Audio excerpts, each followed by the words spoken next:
TBP news, आवाज तुमचा, साथ आमची। उरुळी देवाची आणि फुरसुंगी गावांसाठी महाराष्ट्र जीवन प्राधिकरण योजनेच्या वतीनं पाणीपुरवठा करणाऱ्या पाण्याच्या टाकीची नुकतीच संसदरत्न खासदार सुप्रियाताई सुळे यांनी ग्रामस्थांसमवेत पाहणी केली आहे। यावेळी महाराष्ट्र जीवन प्राधिकरण योजनेचे अधिकारी देखील उपस्थित होते। यावेळी फुरसुंगी आणि उरुळी देवाची या गावांना बंद नळाद्वारे पाणीपुरवठा होणार आहे। त्यात फुरसुंगी गावातील बरेचसे काम झाले असून अनेक ठिकाणी पाणीपुरवठा चालू देखील झालाय।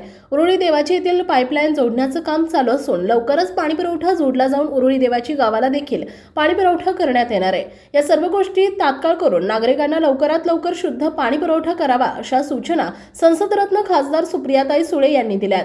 महाराष्ट्र जीवन प्राधिकरण योजनेच्या पाणीपुरवठा लाईन संदर्भातील अनेक परवानग्या केंद्र सरकारच्या अधिकारात होत्या, त्या मिळवून देण्याचे महत्त्वाचं काम संसदरत्न खासदार सुप्रियाताई सुळे यांनी केलं असून राज्य सरकार आणि पुणे महानगरपालिका या दोन्ही ठिकाणी वेळोवेळी निधी मिळवण्यासाठी खासदार सुळे यांनी अनेक मीटिंग घेऊन प्रयत्न केले गेले आहेत। लवकरच उरुळी देवाची आणि फुरसुंगी गावाला नळाद्वारे पाणीपुरवठा होईल अशी अपेक्षा आहे।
मैं कॉल करतो मैं।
आपल्या भागातील महत्त्वाच्या